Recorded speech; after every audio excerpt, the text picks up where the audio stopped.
ब्रह्मपुर पूर्वतन विधायक बासभवन निकटरे खेल पड़िया बिजू ट्रॉफी वॉलीबॉल टूर्नामेंट पूर्वतन विधायक विक्रम पण्डा अध्यक्षतार अनुष्ठित होइछि। जानुआरी 31 तारिख ठारू फेब्रुआरी 5 तारिख पर्यंत यह खेल आयोजित होता। विभिन्न जिलार खेलाड़ी माने यह प्रतियोगिता भाग नैथिबा बेले गंजाम गजपति कंधमाल जिलार प्रतियोगी माने शेष दिन में भाग नैथिले। ब्रह्मपुर मां दुर्गा टीम सहित गजपतिर गोली 6 प्रतियोगिता होइतिबा बेले मां दुर्गा टीम विजय हासिल करथिले। विजय होइतिबा खेलाड़ी माननकु ट्रॉफी और प्रशस्ति पत्र प्रदान करा जायतिला। उक्त कार्यक्रम में जीवन बिंदु संयोजक श्री सुभाष चंद्र महाराणा, बिजेडी युव छात्र नेता शोभन नायक, श्री भगवान गंतायत, महानगर निगम विभिन्न वार्ड कॉर्पोरेटर समेत बिजेडी बहु वरिष्ठ नेता बहु मात्रा दर्शकों भिड़ परिलक्षित होता।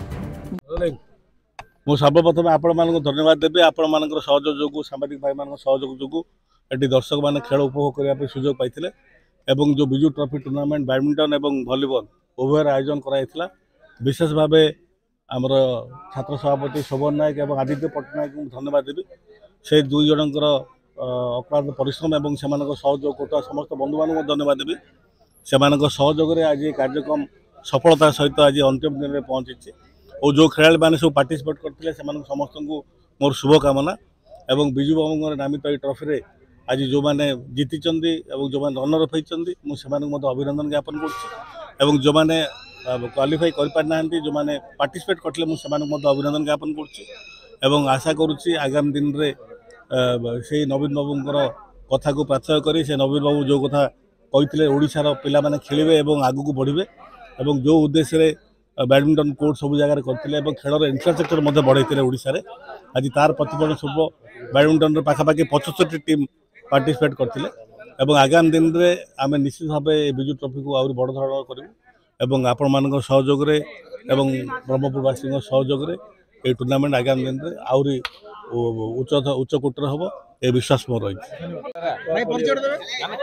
मु शोभन कुमार नायक सभापति बिजू छात्र जनता दल ब्रह्मपुर महानगर। आज आपण मैंने जानी आपणकर सहयोग और दर्शक बंधु सहयोग क्रमे गत 28 तारिख दिन आम बैडमिंटन टूर्नामेंट सफलता सहित आम संपूर्ण करूँ। 31 तारिख आम वॉलीबॉल टूर्नामेंट आरंभ करूँ। आम प्रभात पुरुष माननीय श्री बिजू पट्टनायक नाम बिजू ट्रॉफी नाम टूर्नामेंट टी अनुष्ठित होता। प्राय 12टी टीम पार्टिसिपेट करते। प्राय आमर गंजाम जिला एवं गजपति जिले टीम पार्टिसिपेट करते। आज अत्यंत खुशी दिन कथा कही रखा चाहिए। आज आम जय दुर्गा टीम ब्रह्मपुर जे कि विजय लाभ कर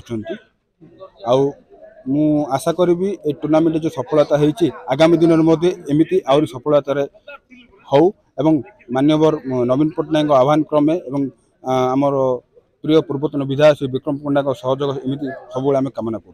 ब्रह्मपुर द्वारंद साहू रिपोर्ट बी न्यूज।